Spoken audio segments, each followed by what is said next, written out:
저는 한때 이렇게 생각했습니다. 긴 세월을 함께 살아온 부부에게는 어떤 변화든 그것이 형태를 갖추기 전에 미리 감지될 수 있다고 말입니다. 스쳐 지나가는 눈빛, 평소와 다른 호흡의 리듬, 유난히 길어진 침묵의 순간, 이 모든 것은 분명 무언가를 말해주고 있을 테니까요. 하지만 저는 어쩌면 중요한 사실을 망각하고 있었던 것 같습니다. 때로는 변화가 요란한 소리를 내는 것이 아니라 아주 은밀하고 조용하게 스며들어 지극히 예민한 촉수를 가진 사람만이 알아챌 수 있다는 것을요. 그리고 저의 일상에 드리워진 그 미묘한 변화는 낯선 향기 하나로부터 시작되었습니다. 제 남편은 올해 62살입니다. 도시 변두리에서 작은 노래방을 운영하며 하루하루를 보내는 평범한 남자입니다. 그리고 저는 은퇴한 음악 교사입니다. 여전히 창문을 열고 신선한 아침 공기를 맞이하고 향긋한 차를 마시며 한때 학생들에게 가르쳤던 악보들을 다시금 들어보는 오래된 습관 속에서 살고 있습니다. 우리의 삶은 그 자체로 지극히 평범했고 잔잔했으며 마치 박자가 변하지 않는 악보처럼 한치의 흐트러짐 없이 규칙적으로 흘러갔습니다. 우리는 굳이 많은 대화를 나누지 않았습니다. 수많은 말을 대신하여 작은 일성들을 통해 서로를 이해하고 있었습니다. 저는 믿어 의심치 않았습니다. 이 나이에는 행복이란 바로 이 익숙함과 변치 않는 평온함 속에 있다는 것을요.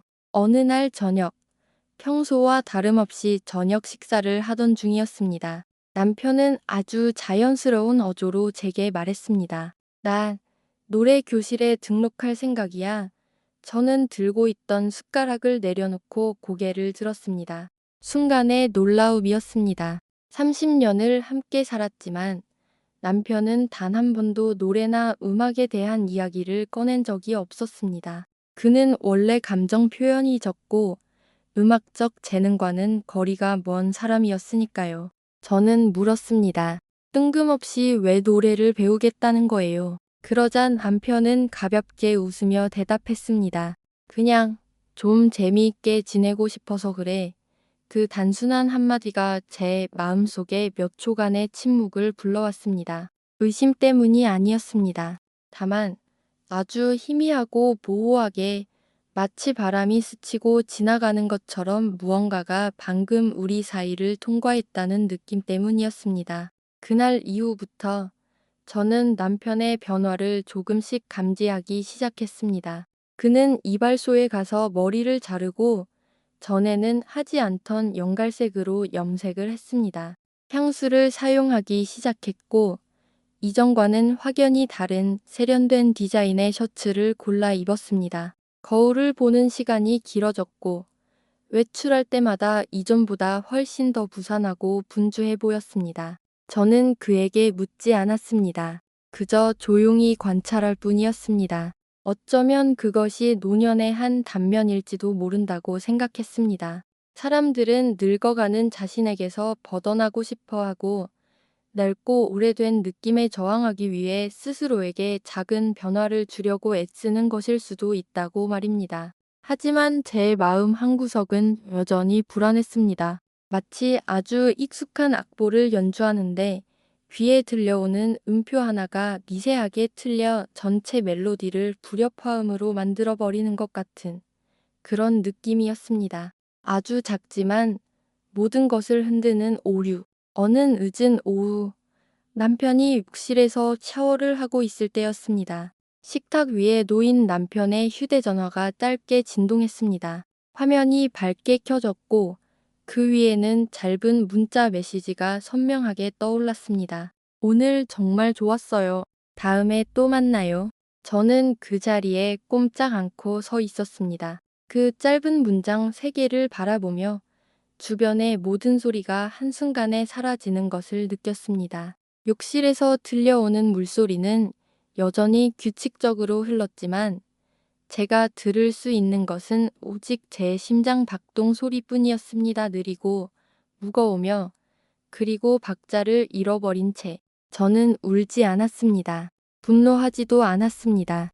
다만 제 마음속에 길고 깊은 공백이 드리워지는 것을 느꼈습니다. 그것은 마치 익숙했던 노래가 종결음을 맺지 못한 채 중간에서 갑자기 멈춰버린 것 같은 공허함이었습니다. 어쩌면 배신이라는 것은 늘 시끄러운 파열음을 동반하는 것이 아닐지도 모릅니다. 그날 저녁 이후 저는 더욱 예민하게 남편을 주시하기 시작했습니다. 그것은 그를 통제하고 싶은 마음 때문이 아니었습니다. 제 마음속에서 걷잡을 수 없이 커져가는 공허함에 아주 사소한 것이라도 좋으니 설명할 수 있는 하나의 근거가 절실했기 때문입니다. 그는 여전히 규칙적으로 일터에 나갔고 식사는 했느냐는 평범한 질문을 던졌으며 일상에 필요한 대화는 이어졌습니다. 하지만 그 익숙한 물음들 사이에서 무언가가 변해 있었습니다. 남편의 목소리는 미묘하게 가벼웠고 눈빛은 때때로 멀리 어딘가를 응시하는 듯 텅 비어 있었으며 제가 똑바로 그를 바라볼 때면 그는 종종 시선을 피하곤 했습니다. 저는 서둘러 추궁하거나 따지지 않았습니다. 사람이 혼란에 빠질 때 가장 먼저 매달리고 싶어 하는 것은 증거라는 것을 알고 있었으니까요. 저는 침묵을 택했습니다. 마치 틀린 음을 찾아내려는 음악 교사처럼 남편의 모든 변화를 면밀하게 관찰했습니다. 그리고 곧 하나의 패턴을 발견했습니다. 매주 수요일 저녁, 남편은 유난히 늦게 귀가하곤 했습니다. 이유는 늘 손님이 많아서였습니다. 하지만 그의 셔츠에서는 달콤하고 강렬한 향이 감도는 낯선 여성의 향수 냄새가 희미하게 풍겨 나왔습니다. 제가 한 번도 사용한 적 없는 낯설기 그지없는 향이었습니다. 어떤 날은 그의 주머니에서 문화센터 근처 작은 카페에 영수증을 발견하기도 했습니다. 언뜻 보기엔 지극히 우연 같았던 이 조각들이 하나하나 맞춰지자 매일 점점 더 선명한 윤곽을 가진 하나의 그림을 완성하고 있었습니다. 한 번은 근처 시장에 아는 지인에게 도움을 청했습니다. 그 잡화점 아주머니는 아무렇지도 않게 말했습니다. 어머, 사장님 요즘 부쩍 젊어지셨더라고요. 매주 오셔서 음료수랑 과일도 사 가시는데 얼마 전에는 아주 예쁜 아가씨랑 같이 있더라고. 아마 노래교실 학생인가 봐. 저는 그저 웃으며 감사하다는 짧은 인사를 건네고 돌아섰습니다. 그 억지 웃음은 몇 초 동안 겨우 유지되었지만 이내 수증기처럼 허무하게 사라지고 말았습니다. 저는 깨달았습니다. 제가 지금 암과 모름의 경계선 위에 위태롭게 서 있다는 것을. 그리고 단 한 발자국만 더 내디디면 이 불편한 진실은 되돌릴 수 없는 현실이 되어 저를 덮칠 것이라는 것을요. 그날 밤 남편이 노래 교습을 간다고 했을 때 저는 친구 집에 들러야 한다는 핑계를 대고는 소리 없이 그의 뒤를 밟았습니다. 노래 교실은 낡은 건물의 2층에 있는 작은 센터에 있었습니다. 얇은 커튼이 쳐진 창문에서는 희미한 노란 불빛이 새어나왔습니다. 저는 건물 아래 주차장에 서서 아래로 울려 퍼지는 음악 소리, 그리고 그 사이에 섞여 있는 여성의 길게 이어지는 노랫소리와 웃음소리를 들었습니다.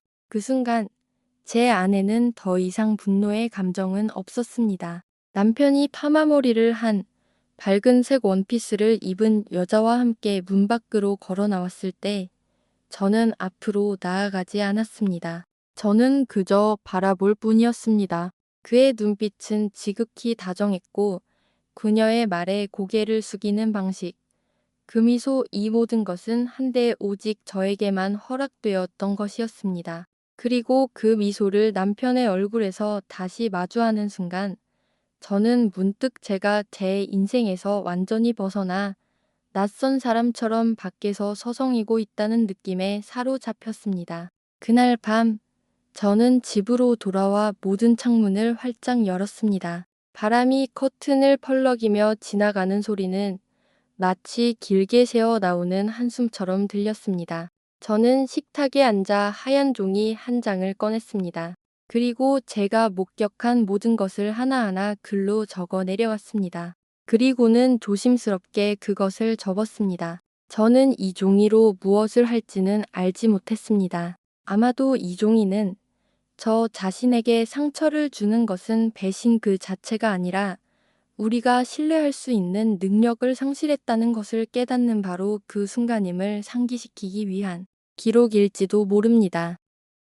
그날 밤 이후 저는 더 이상 어떤 증거도 필요하지 않았습니다. 남편의 모든 몸짓, 모든 말 한마디가 제가 이미 알고 있는 사실을 확인시켜주기에 충분했습니다. 하지만 안다는 것과 받아들인다는 것은 완전히 다른 차원의 문제였습니다. 저는 여전히 이른 아침에 일어나 식사를 준비했고 익숙한 골목 옆에 조용히 자리한 작은 집을 청소했습니다.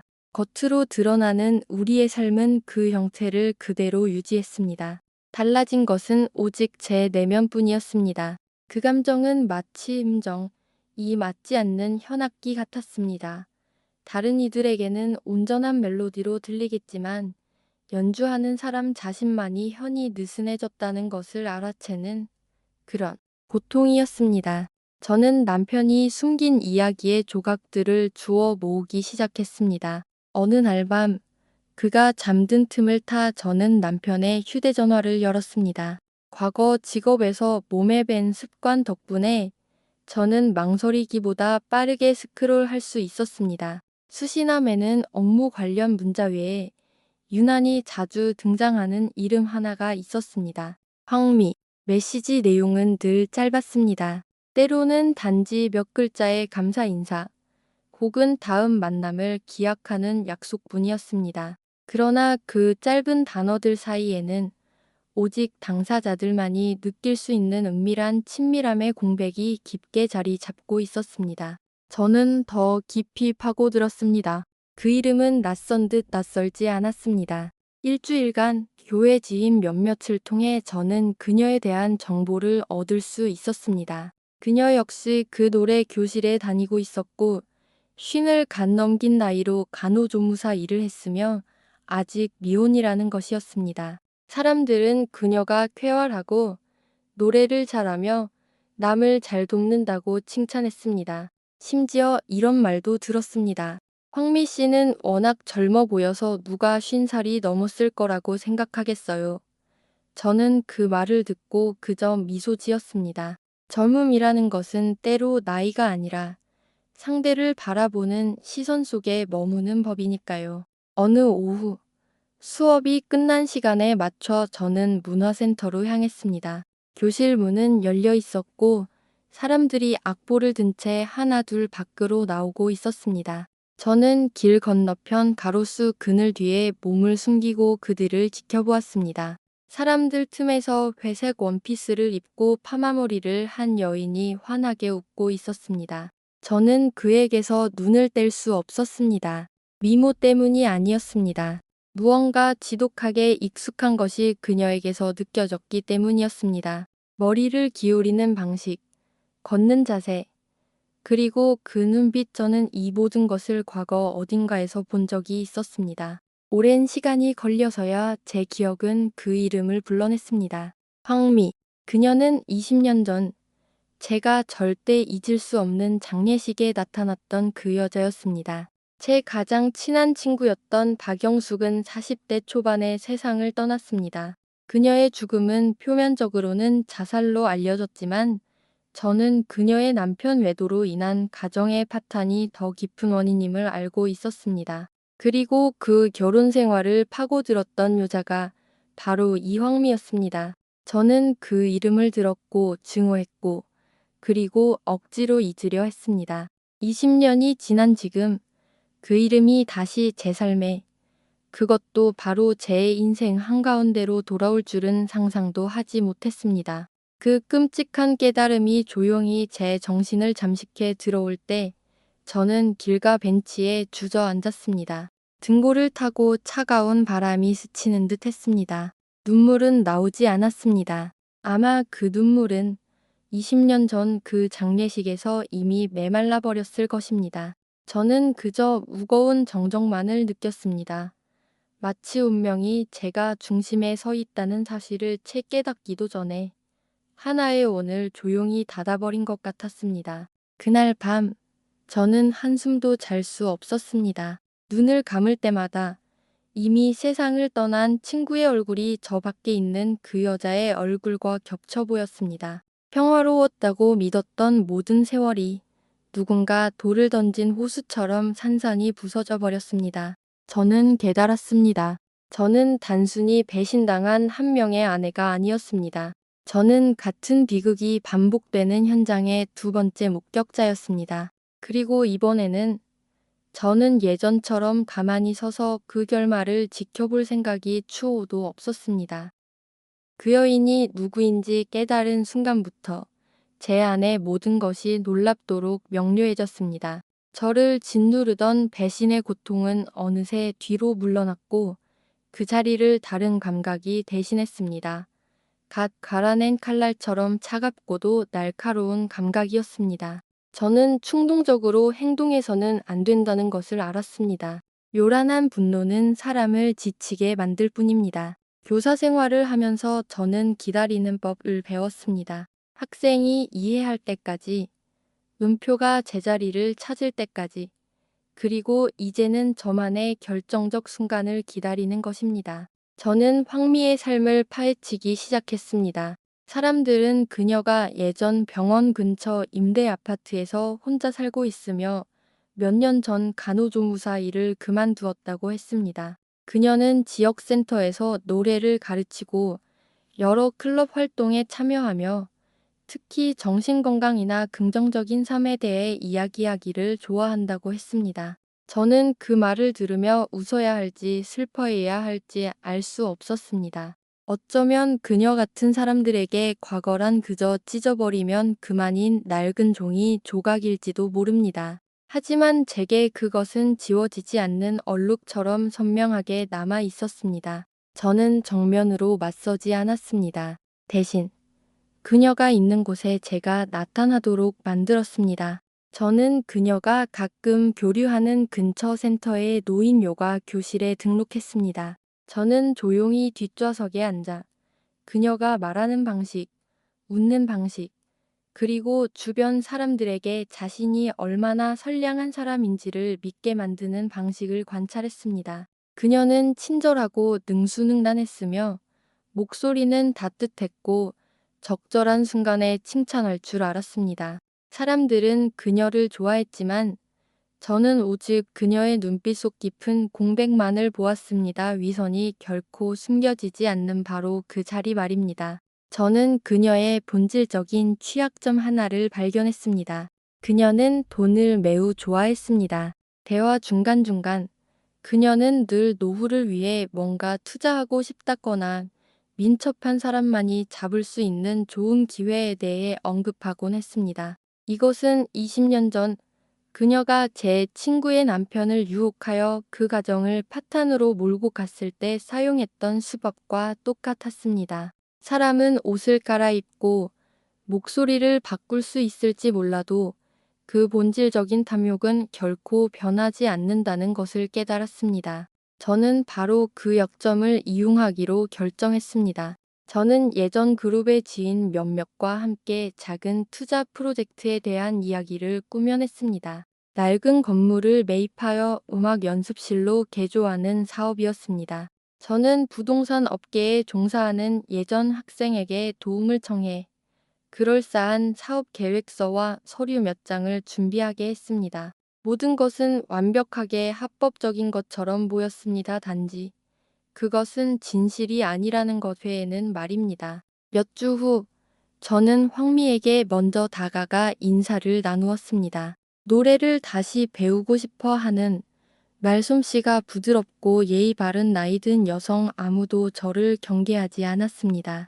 그녀는 활짝 웃으며 저를 언니라고 불렀고 몇 번의 만남 후에는 제가 흥미로운 프로젝트가 있다면 함께 투자할 것을 제안했습니다. 저는 제가 올바른 방향으로 나아가고 있다는 것을 알았습니다. 제 남편은 여전히 아무것도 모르고 있었습니다. 그는 자신을 둘러싼 두 개의 분리된 세계, 하나는 저와 함께하는 세계, 다른 하나는 그녀와 함께하는 세계 속에서 살고 있다고 믿었습니다. 하지만 저는 조용히 그 두 세계 모두에 침투했습니다. 저는 아내였고 관찰자였으며 이제는 그 모든 것에 균형을 쥔 자였습니다. 저는 제 손으로 그들을 파괴하려 하지 않았습니다. 대신 그들의 탐욕을 이용해 그들 스스로 파멸의 문으로 걸어 들어가도록 만들기로 했습니다. 어떤 상처는 직접 입히는 것보다 그들이 스스로 문을 열고 들어가도록 하는 것이 더 효과적이기 때문입니다. 저는 그 방법을 선택했습니다. 소란스럽지도 피 흘리지도 않는 제가 이미 모든 수를 계산해 둔 한편의 체스 게임이었습니다. 그달 마지막 밤, 저는 창가에 앉아 지붕 위로 규칙적으로 떨어지는 빗소리를 들었습니다. 저는 오래된 사진 속 친구의 얼굴, 그녀의 온화한 미소와 따뜻한 눈빛을 떠올렸습니다. 저는 마치 저 자신에게 속삭이듯이 중얼거렸습니다. 이번에는 그 누구도 대가 없이 상처 입는 것을 용납하지 않을 것입니다. 모든 것은 지극히 자연스럽게 시작되었습니다. 마치 운명이 이미 모든 배역을 익숙하게 정해둔 것처럼 말입니다. 저는 음악 속에서 기쁨을 되찾으려는 나이든 여성의 역할을 맡았고, 그녀는 공감 능력이 뛰어나며 기꺼이 도움의 손길을 내미는 조력자의 역할을 했습니다. 불과 몇 주 만에 우리는 눈에 띄게 가까워졌습니다. 황미는 제게 사소한 이야기들을 털어놓곤 했습니다. 노래 교실의 분위기, 감정은 풍부하지만 결단력이 부족한 남자들에 대해 이야기했습니다. 그리고 때로는 고였는지 무심코였는지 모르게 젠 남편 그녀가 마음이 따뜻하고 좋은 선생님이지만 어딘가 외로워 보인다고 칭하던 그 남자를 언급했습니다. 저는 들었습니다. 미소 지었고 적절한 순간에 고개를 끄덕였습니다. 제 마음속에서는 그녀의 말 한마디 한마디가 마치 나무 테이블 위로 떨어지는 염산 방울처럼 끈질기게 조금씩 속을 파고들고 있었습니다. 하지만 저는 어떤 표정도 드러내지 않았습니다. 저는 긍기 있게 기다렸습니다. 마치 미완성된 교향곡의 마지막 음표를 기다리는 연주자처럼 저만의 마지막 순간이 오기를 기다렸습니다. 어느 날 오후 그녀가 저에게 커피를 마시자고 권했을 때 저는 준비해둔 가짜 사업 계획서 지역 사회음악 연습실 프로젝트를 들고 나갔습니다.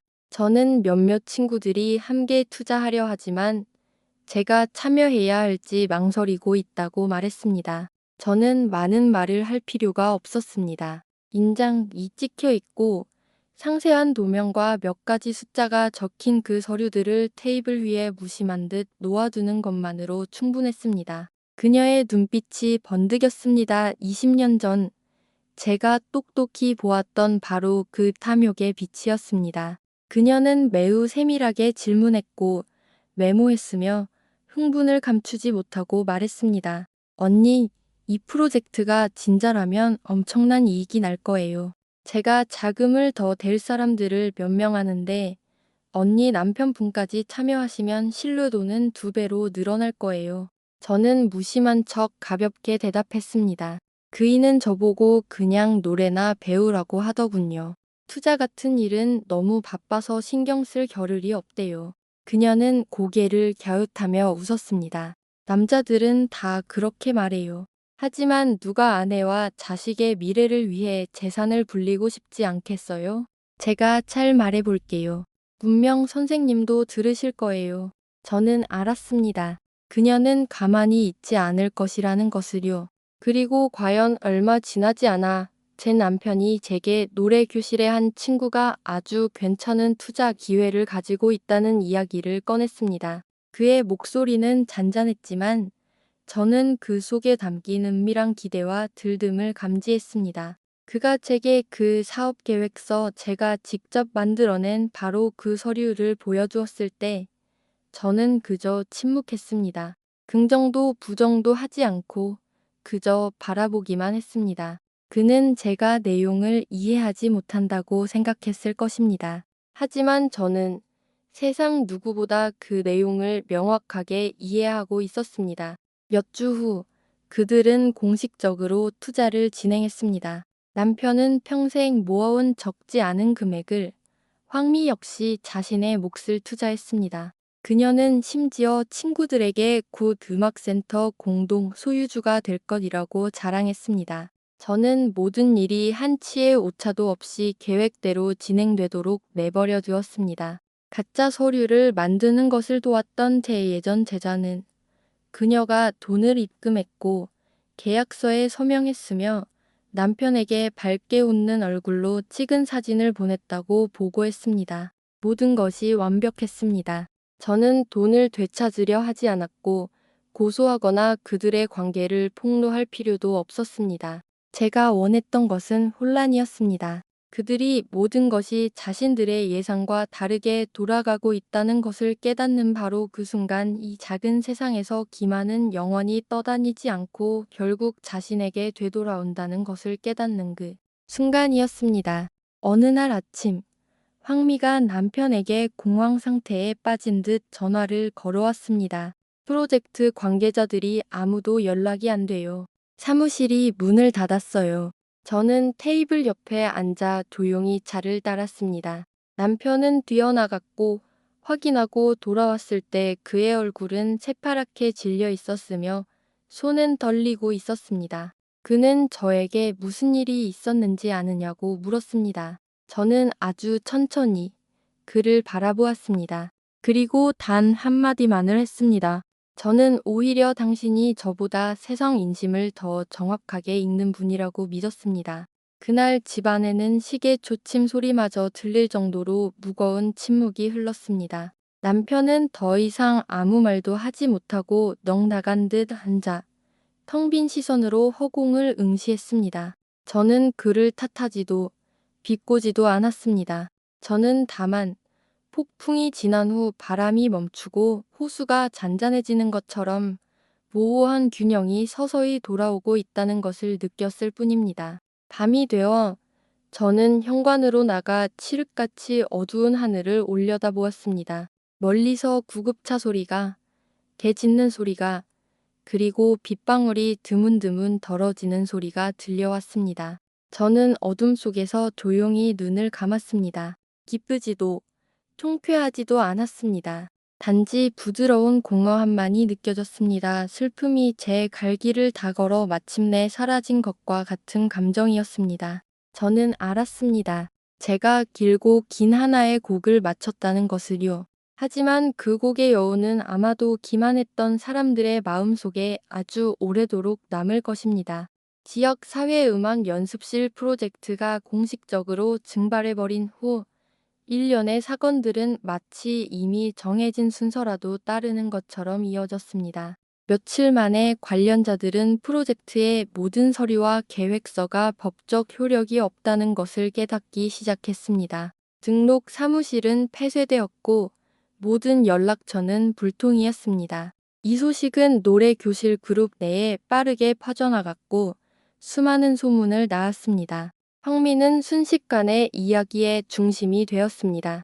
한때 그녀를 칭찬했던 사람들은 이제 경계하거나 멀리했습니다. 어떤 이들은 동정심을 표했지만 또 다른 이들은 그녀가 지나치게 탐욕스러웠다고 비난했습니다. 정확히 얼마의 돈이 사라졌는지는 아무도 몰랐지만 그녀가 노래 교실을 떠나고 모든 사회 활동을 중단하며 짧은 시간 내에 이 지역에서 자취를 감추게 만들 만큼 충분히 큰 금액이었습니다. 남편의 경우 금전적인 충격은 곧 정신적인 붕괴로 이어졌습니다. 그는 멍하니 초점을 잃은 채 몇 시간씩 말없이 앉아 있는 상태에 빠졌습니다. 이 사건은 단순히 돈을 잃은 것 이상의 의미였습니다. 그것은 그가 자신의 개인적인 선택들이 초래한 결과에 정면으로 맞서도록 강요했습니다. 그의 눈빛과 몸짓에서 익숙했던 자신감은 사라졌고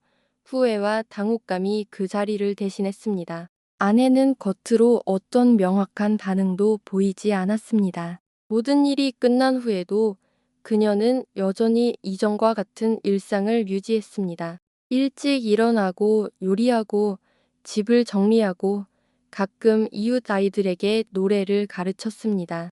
작은 집은 본래의 고요한 상태로 돌아왔지만 예전의 따뜻한 대화의 온기는 사라졌습니다. 두 사람 사이에는 새로운 형태의 거리가 존재했습니다. 분노가 아닌 깨달음에서 비롯된 침묵이었습니다. 얼마 후 아내는 덜리는 필체로 쓰인 짧은 편지 한 통을 받았습니다. 서명은 HM이었습니다. 편지의 내용은 변명 없이 자신의 잘못을 인정하는 것이었고 남편을 용서해 달라는 부탁이 담겨 있었습니다. 편지의 작성자는 남편이 단지 나약했을 뿐 악한 사람은 아니다라고 주장했습니다.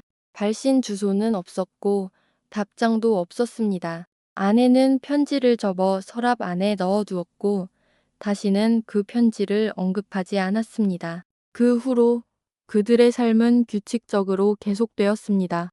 아내는 더 이상 사과나 속죄의 말을 찾지 않았습니다. 그녀는 작은 일들에 집중했습니다. 화분에 물을 주고 음식을 만들고 운동을 하고 동네 아이들에게 노래를 가르치는 일이었습니다. 남편은 여전히 그녀와 함께 살았지만 말이 적어졌고 집안일을 더 많이 했으며 가끔은 직접 차를 끓였습니다.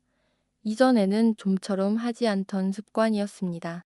이 사건은 극적인 장면이나 명확한 결론 없이 막을 내렸습니다. 그들 중 어느 누구도 진정한 승리자가 되지 못했습니다.